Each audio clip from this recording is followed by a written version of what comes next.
Hey guys, Joey here. There was an incident that happened this morning on the news.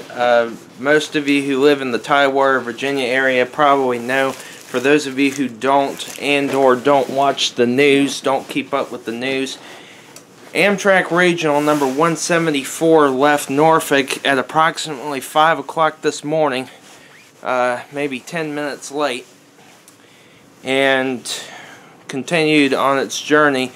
When it got to Waverly, a driver driving a 2004 Crown Victoria, formerly a police interceptor, decided to be a smarty pants and went around the gates at the crossing in Waverly on Route 40. The crossing lights were fully functional. The warning devices, the warning gates were down. Everything was functioning properly. They say alcohol may have been an issue. Also, the guy was driving on a suspended license, and as a result, he thought he could beat the train. Why he thought he could beat it, I have no idea. But either way, he went around the gates, and the Amtrak train, traveling 79 miles per hour track speed, slammed into his car, dragged him and his car down the track 30 yards before it came to a stop.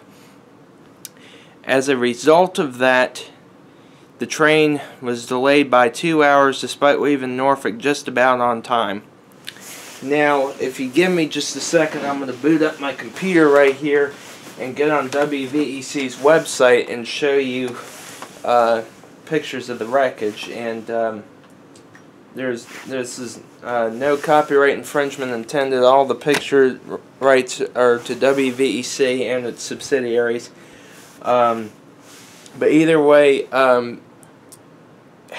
surprisingly, he surprised the crash. He actually survived the crash, surprisingly, and how he managed to do that, I have no idea. You would think an 80-mile-an-hour Amtrak train would have killed him instantly, but I guess the man upstairs really likes him. But anyway, he's fine. He was taken to the hospital with non-life-threatening injuries. There were 46 passengers on board. Nobody was killed.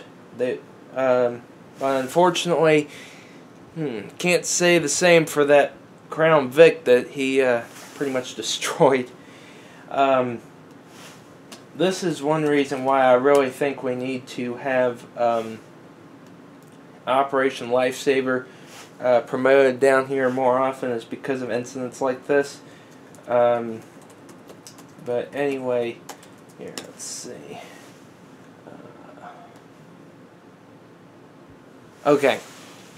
Most if not all of you know what a Crown Victoria looks like. This is what it looked like after the 79-mile-an-hour Amtrak train crashed into it. Did I mention he had a suspended license? Yeah, he shouldn't have been driving. So, yeah, that's the remnants of his car. I'd say it's highly unlikely that he's ever going to get a license again. Yeah, there's what used to be the Crown Vic, but obviously you can't really tell what kind of car it was. So, yeah, it's totaled. No way you can rebuild that. It's gone. And I can't even really imagine what the engineer must have been thinking, bearing down at 79 miles an hour on a car stopped at the grade crossing, knowing there's not a whole lot you could do about it. But the good news is he's okay. None of the 46 passengers were hurt. I mean, well, they were hurt, but they didn't get killed. There were no fatalities.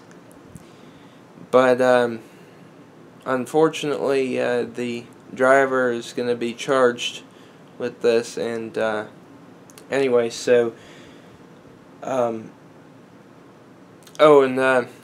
of note, today, December 12th, 2013, is the official first anniversary of Amtrak running to Norfolk.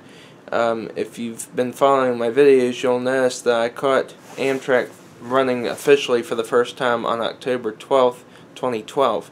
Today is on December 12th, 2012. December 12th, 2013 is today, so that's 1 year. So much for a 1 year anniversary of Amtrak running to Norfolk. They have a crash with the car. But anyway, the moral of the story is just please be careful. And never, I repeat, never assume that you can beat a train to a grade crossing. You know the phrase, you tie, you lose? Well, there you go. He is very lucky to be alive after that. So, anyway.